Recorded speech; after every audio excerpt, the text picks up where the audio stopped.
Ada beberapa slide untuk, so there are a few slides to introduce the topic. So the report, as Pak Nyoman said, is called Saving Forests at Risk. Next slide. So this is a map of 11 places in the world we're calling deforestation fronts. Now the word front is like in the weather. You know, when you have a storm front coming in and like a series of storms that waves across an area, these are the fronts of deforestation in the world. And they're not the historical fronts. This is looking forward into the future. So we've done analysis of what's likely to happen between 2010 and 2030 on a kind of business as usual model. This is the areas where we'll see more than 80% of deforestation in the world. And there are 11 of these places. Nearly all of them are in the tropics. There's actually very little deforestation happening in the northern temperate or boreal regions. There is forest cutting in the boreal regions, but generally the area is left to grow back as forest. But we're concerned that because of climate change, maybe we also have deforestation fronts in Russia and Canada, but we're not calling it a front yet because basically those lands stay under forestry.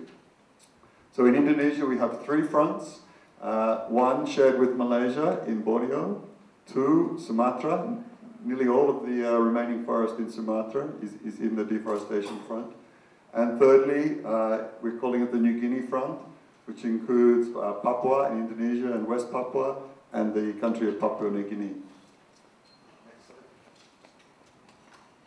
And the other point of the report is what is the pressure or what is the ancaman to the forests in these regions.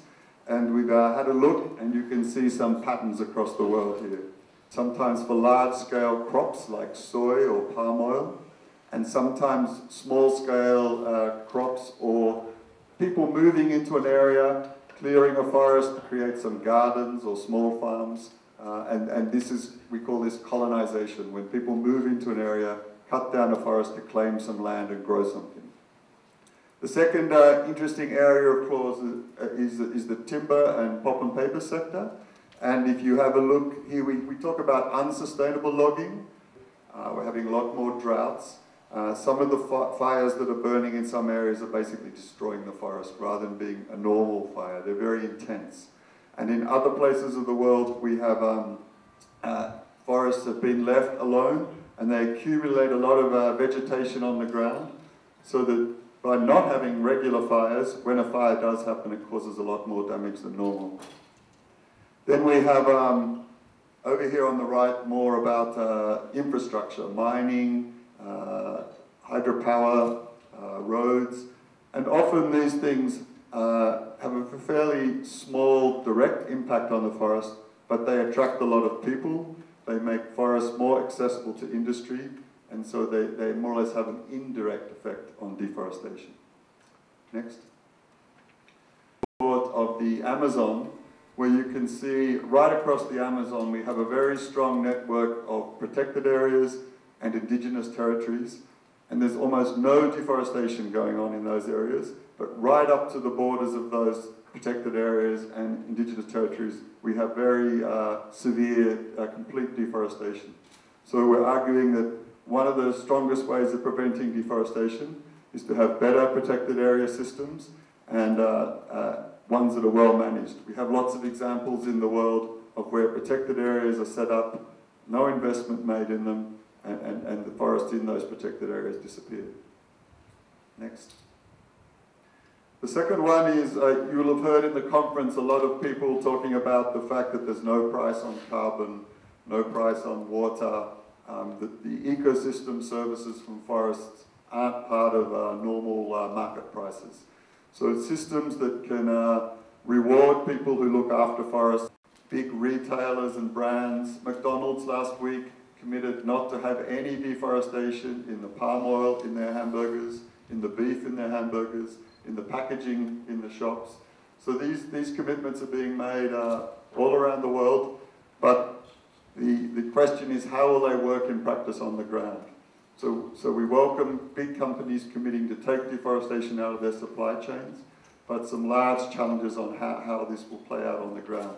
So for example, a lot of people are going straight from this conference to Riau in Sumatra to go and look at how these promises of no deforestation are being implemented in practice.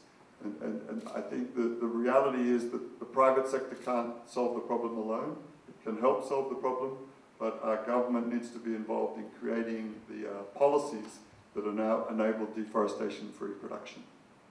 Next.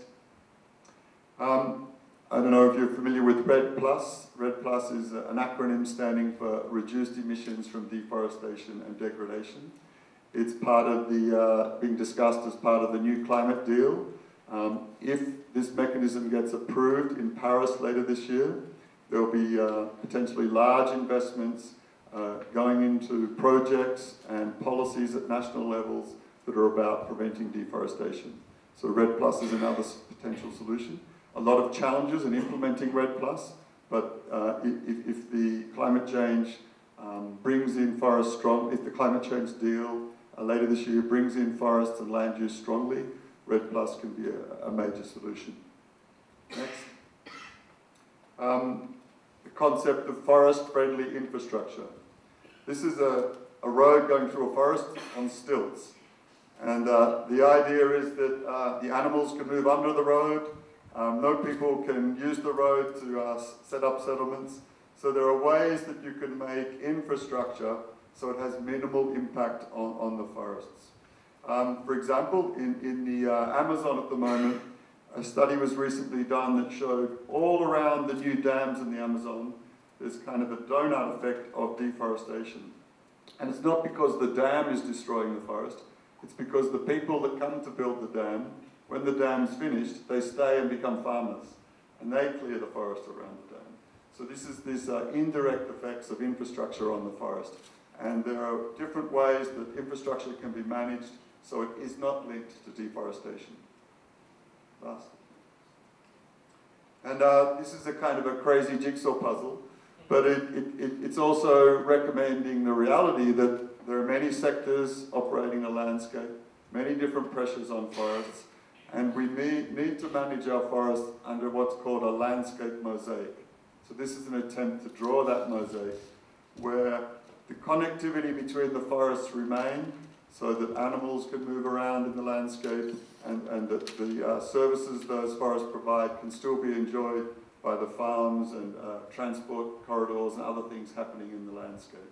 And the landscape approach is a word, this conference is called Tropical Landscape Summit, is a recognition that all the sectors need to work together, agriculture, forestry, those that build infrastructure, to come up with solutions for forests. It can't just be solved in the forest. It's the interaction between forests and farms and towns, all that's part of the discussion. And the landscape approach is working at a large scale to look at this mosaic at a large scale and working with all the sectors to find solutions for forests. One more. And this is just a snapshot from the report. In the report we have 2 pages. You can download the report on the web. A 2-page summary of what's happening in each front. Next slide. And this is just showing you the one on Sumatra, and you can see these are the pressures on the forests in Sumatra. Next slide. And we also have a map on the website where you can click on and learn more about what's happening in each front. And we've launched this with some information on the fronts, but over time we want to build up more and more stories about what's happening in each place. And hopefully we'll get some good news stories of successful measures to halt the fronts so that the deforestation we're projecting doesn't actually happen. We don't have business as usual. We change things so we keep the forests. Next. And this is the website where you can get the report.